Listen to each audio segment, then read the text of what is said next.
Mayong hapon, ug dugang salamat yung pagsunod Cebu ug kinatibukang Central Visayas.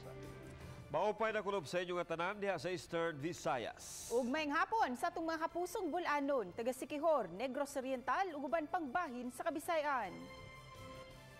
Miatubang karon sa mga sakop sa media ang mga opisyales o mga residente sa Sitio Silangan, Barangay Tejero ng Dakbayan, Sugbo nga subject sa clearing operation sa City Hall. Hugot nilang Gihimakak silang responsable sa pagpusil sa kasakop sa probe team.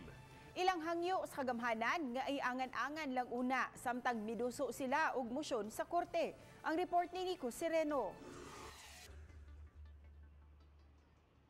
Nagtapo kaganiha ang mga residente sa Sitio Silangan, Barangay Tejero nga subject sa clearing operation sa City Hall.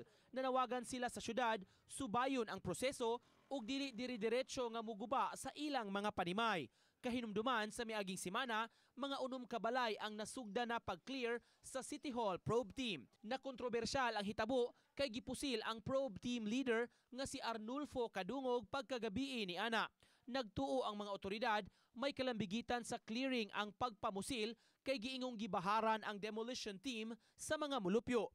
Apan ang leader sa organisasyon sa Sitio Silangan, hugot nga mihimakak nga mibahad sila batok sa taga-probe. Wa ko mo isgot anang mo ingon ko nga na ako'y gibaharan, kundili ang ako rang gisgot, ang kutob ra sumasaka sa among panimalay, na agyoy kagubot nga mahitabo. Mura gina.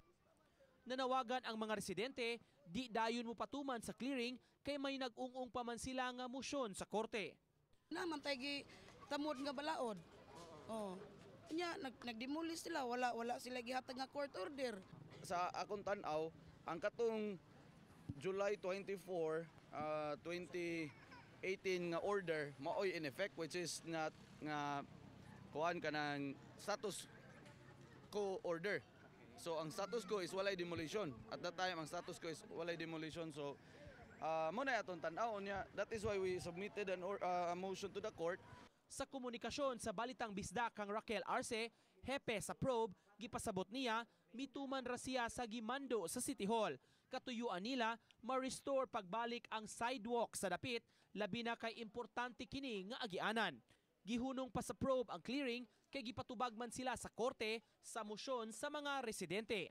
Uban ni Rod Prado, Nico Sereno, Balitang Bisdak.